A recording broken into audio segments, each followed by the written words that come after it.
Hi, this is Robert Kurson, author of Shadow Divers and Rocket Men, and you're listening to the Cook Memorial Public Library podcast.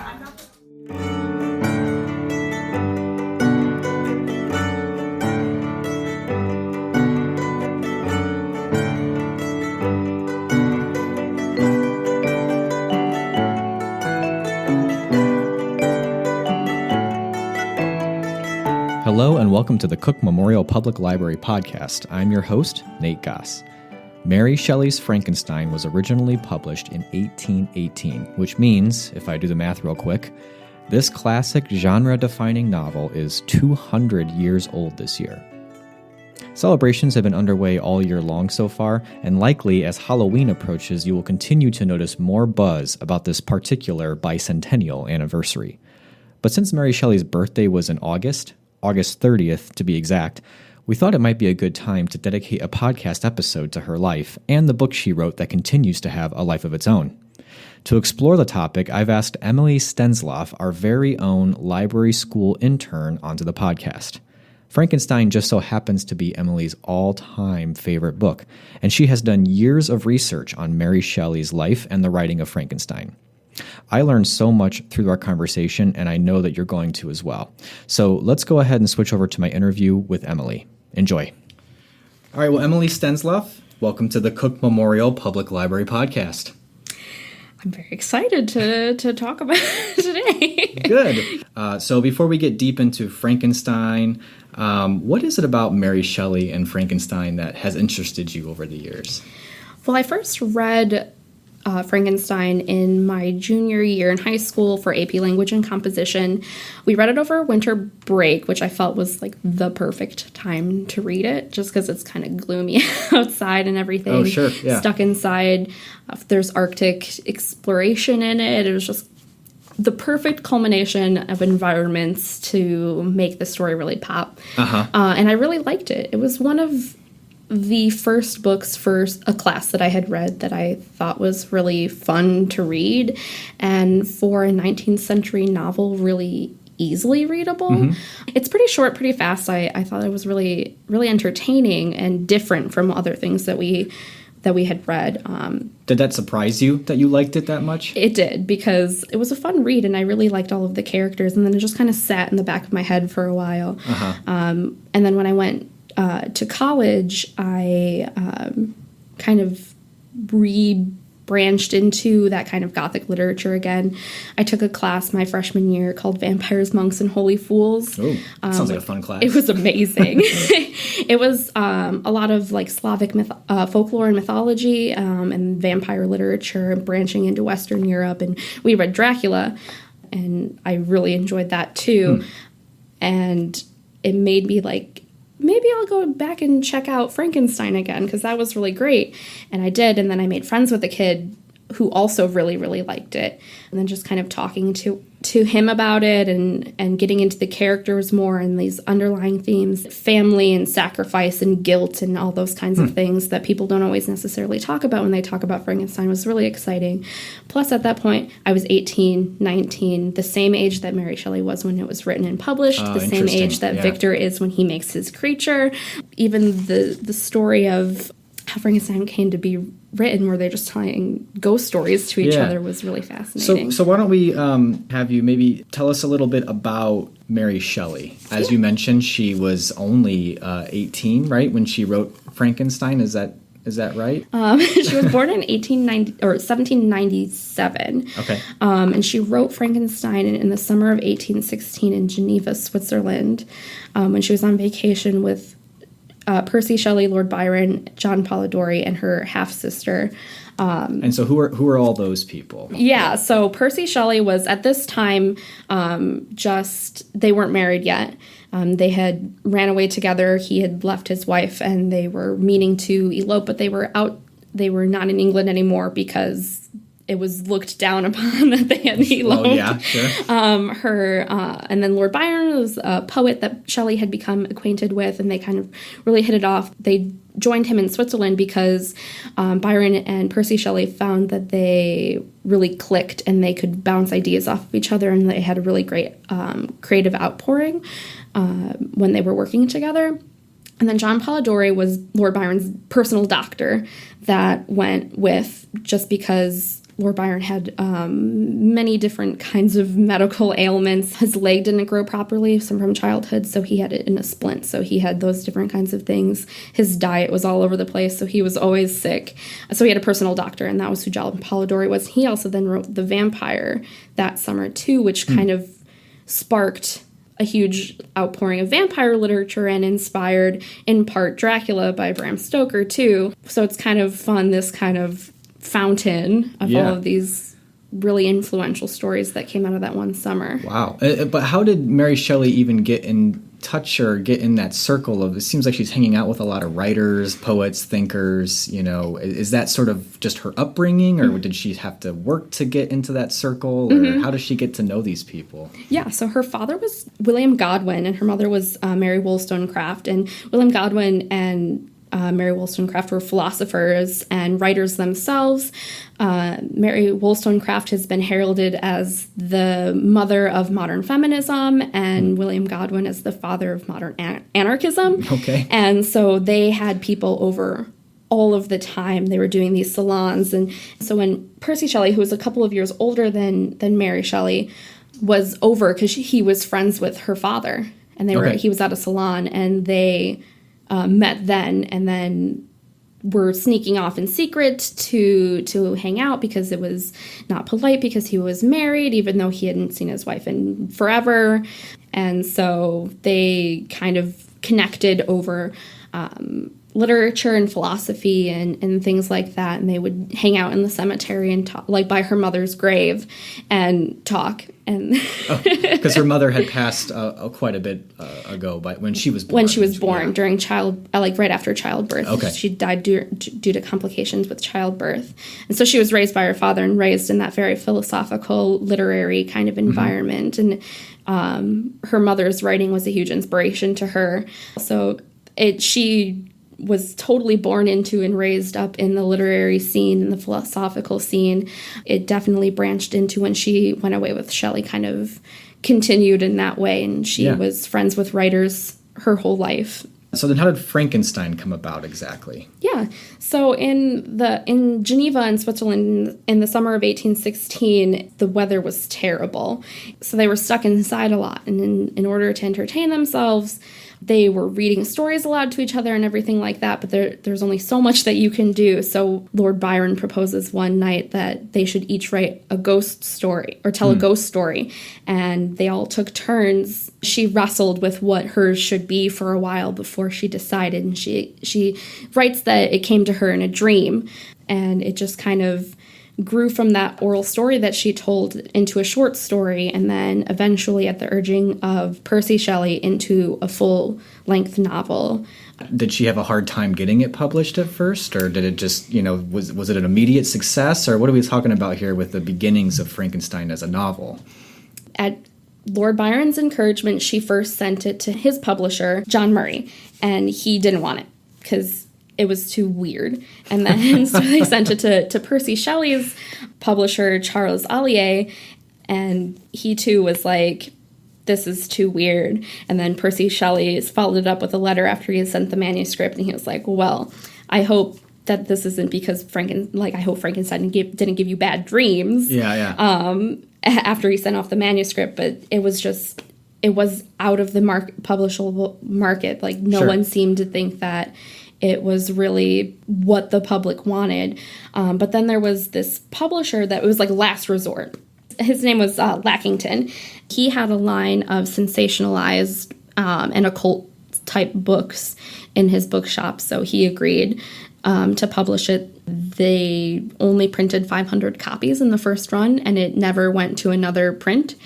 It was relatively well received, but didn't have a lot of things in circulation, so it didn't really take off in terms of like as a selling point from the book.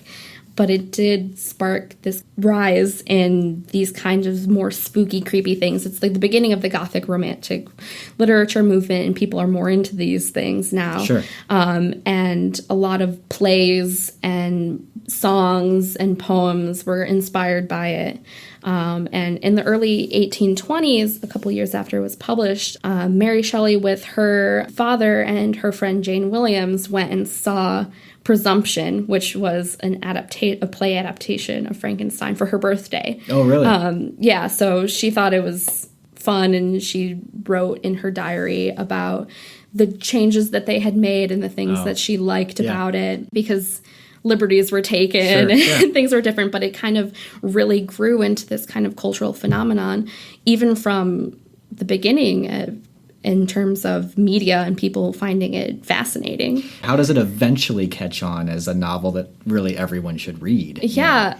It's kind of weird because it has these bubbles of publication throughout the 19th century and even the early 20th century, but it really doesn't really take off again until the 1831 edition comes out. Mary Shelley at that point was writing other novels and moving on from the Frankenstein train a little bit.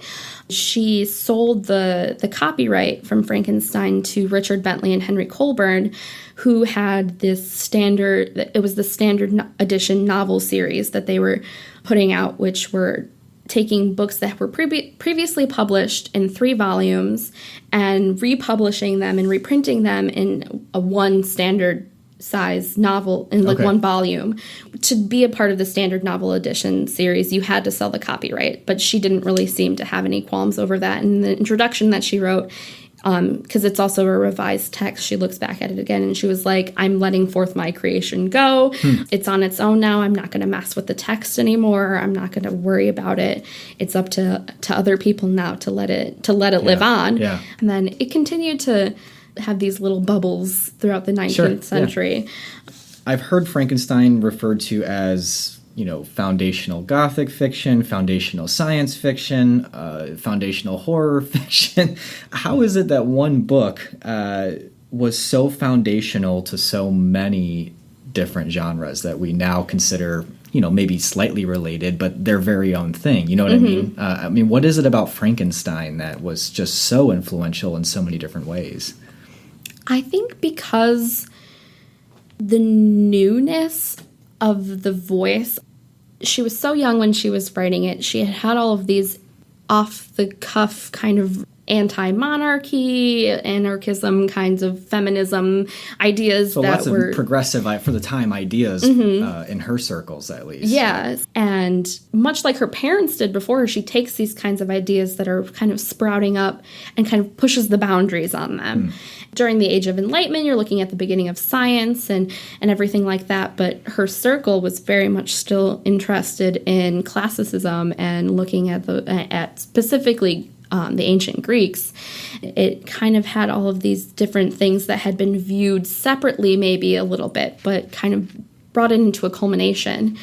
God versus science and free will and all of those different things that hadn't really popped up yet in popular literature.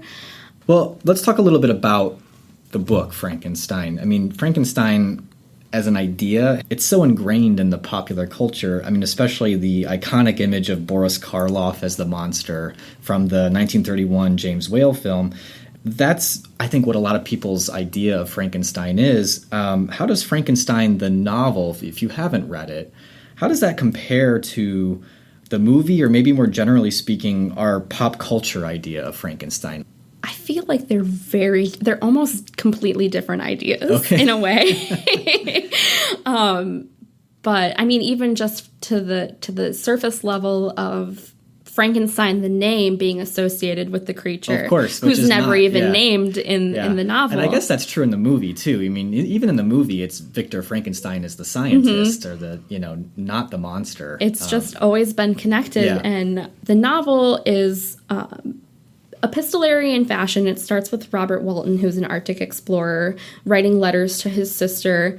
His crew finds this man in the water, and he pulls him up, and they're nursing him back to health. He recognizes in Robert Walton this drive and this hubris that can really destroy and ruin you because you're just so focused on that goal. And so he tells his tale of caution, and then Victor tells his story from his happy childhood up through his whole life, growing up in Switzerland and with his family and his mother's death, and then going with his interest in like alchemy and everything like that, and then going to college and getting into natural science. And this is the mad scientist character in the book that you're talking about, Victor Frankenstein. Yeah, Victor Frankenstein, yeah. And so he's interested in the key to life and natural science, and he just kind of likes to push those boundaries of like what he can do, because all of his professors are like, you're very ambitious. Like, well, see, and so already you see a difference in focus. The book Frankenstein is really more about the scientist than any sort of creature or monster, even though the creature and monster are in there. Yeah, he doesn't show up for quite a chunk, and you get that whole kind of childhood story.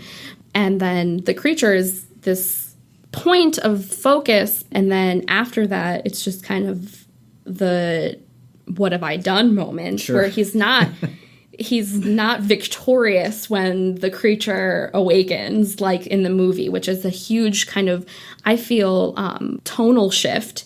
And I think another huge shift that changes the tone and meaning of the story is the age, where in the novel Victor is 18, 19 years old when he's doing this. In the movie and then subsequent movies, he's always older. And I feel like that totally changes how the whole story kind of comes together.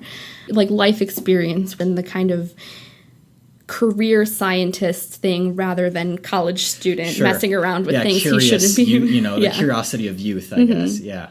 Well, and I remember when I read it, the thing that took me aback was this, they call it the creature.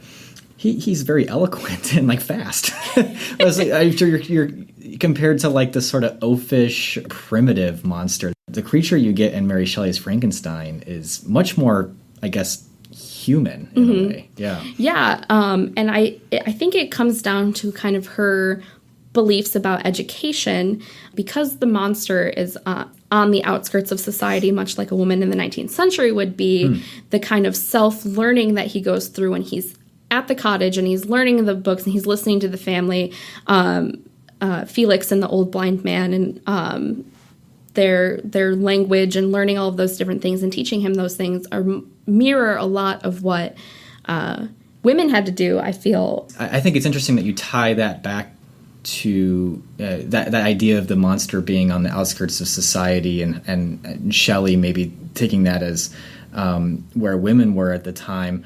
She's certainly a woman in a man's world, in this literary world. How did being a woman impact what she wrote, or her career maybe even afterwards? Well, I think she definitely had a huge influence from her mother and her mother's ideas of that kind of new modern belief of feminism with women's education and assertion and kinds of things like that coming to be. That kind of created a foundation for her. But then Frankenstein was published anonymously.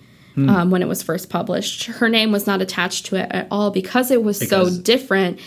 It was already going to have a hard enough time being published. They thought it would be even more difficult if they knew a woman had written it. Even just like looking at the history of the novel, when the novel kind of rose up and started to be in like the 17th century and kind of moving on into the 18th century, the novel was what women were writing. Okay. Because men were writing philosophy and science and all those kinds of things. And the novel became what women were writing and what women were reading.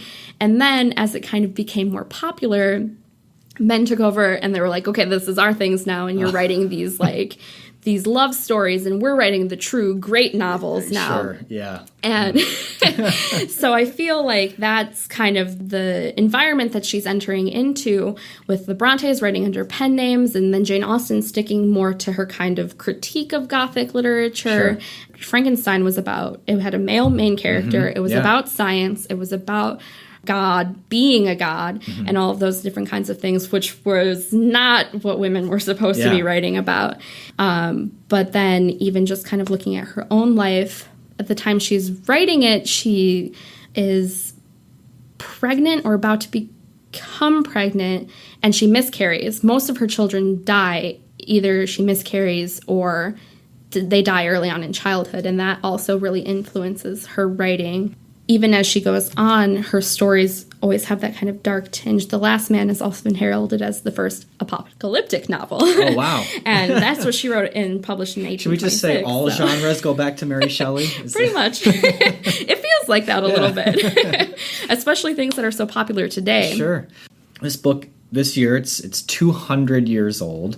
Do you think she would have thought we'd still be talking about this book now in 2018? I don't know, because it's like it definitely followed her throughout her life with all of the different publications and adaptations and all of those different things. But she didn't think it was her best work. Oh, wow. Okay. So I don't know if she would think that Frankenstein would have prevailed as much as it has, but I read in an article that Frankenstein is the most taught book in college English classes in America.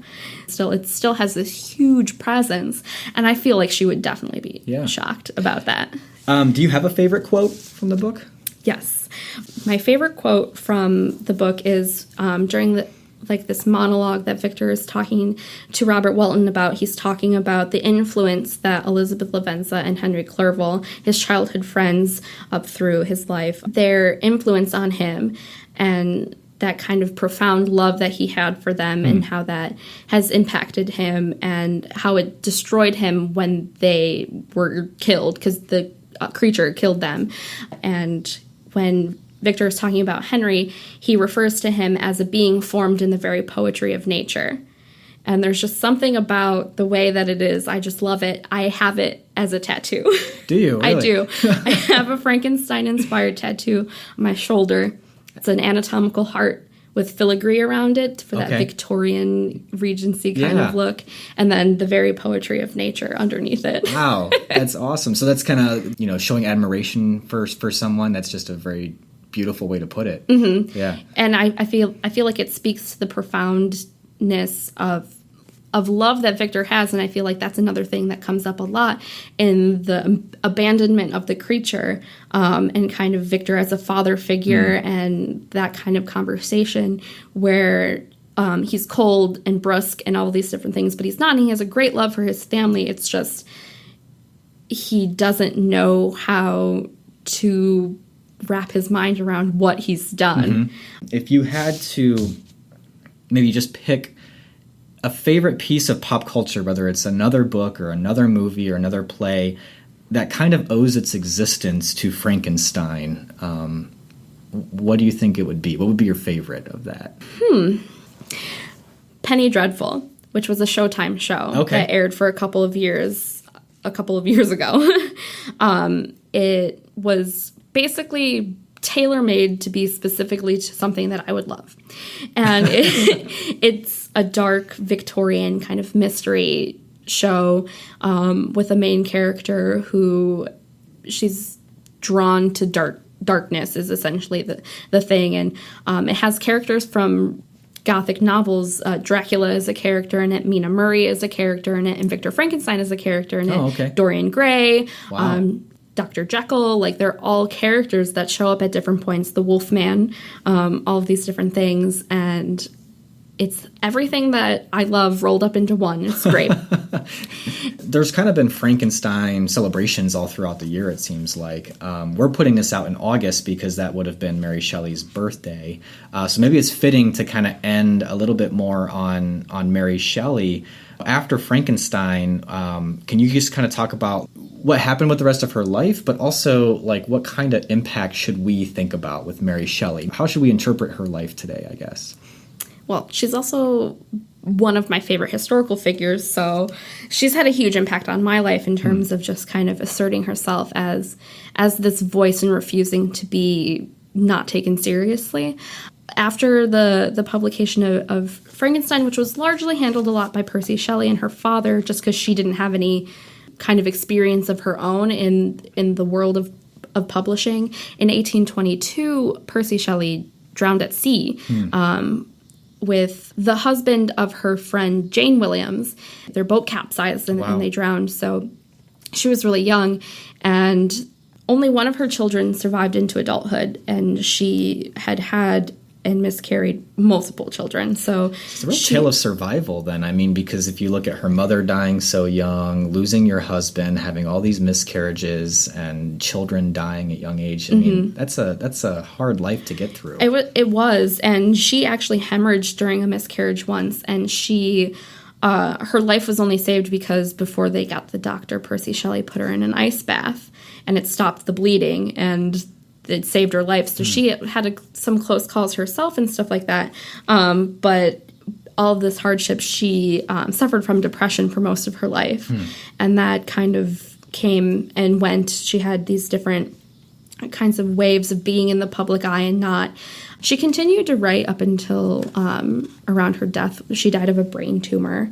And she was in her early 50s, I want to say, when that happened. So she had a good life, but she suffered through depression a lot for a lot of it. But she continued to kind of have that outpouring of writing and all of these different stories, and continued to run in circles and get her ideas across, and never really let anything silence her, which I feel she was very resilient. Yeah. And I feel like that's been a huge influence to me, and just kind of showing that your situation, it doesn't have to get you down kind of thing. Right, yeah. And she always kind of moved past that to be this voice who stood up for herself and didn't let anyone tell her that she couldn't write that book or publish that book or say what she wanted to say, which I feel is really admirable. Very cool. Well, Emily, I just want to thank you so much for sharing all of your, insight and knowledge of Mary Shelley and Frankenstein. It's been a huge treat, and thanks for being on the podcast. Thanks for having me. It was really great. All right, I hope you enjoyed that conversation, and maybe you even learned something new. If you feel like it's time to either read for the first time or revisit Frankenstein, we've got you covered here at the library. You can get a print copy of the book, an adapted version for younger readers. We also have the CD audiobook, and several audio versions are available anytime on our Hoopla streaming platform. And that doesn't even include the classic movies that we have as well on DVD and Blu-ray. We also have a wide selection of materials on the life of Mary Shelley. We'll link to all of these resources in our episode's show notes. A couple more things we always like to mention before we go. Have you been to our library's blog lately, Shelf Life? It's a great place to catch what our librarians are reading right now, and also read fascinating stories about Libertyville, get genealogy tips, and so much more. That blog can be found at shelflife.cooklib.org. If you'd like to get in touch with us, you can do that anytime. Talk to us on Twitter @CookLibrary, or you can always send us an email. Send that message to webmaster@cooklib.org. If you like this episode, the best thing you can do is just share it with others and let them know that they can catch future episodes by subscribing in Apple Podcasts or anywhere they like to get their podcasts. If you'd like to go above and beyond, a nice rating in Apple Podcasts always helps. We will be back soon, but until then, keep reading, keep watching, and keep listening.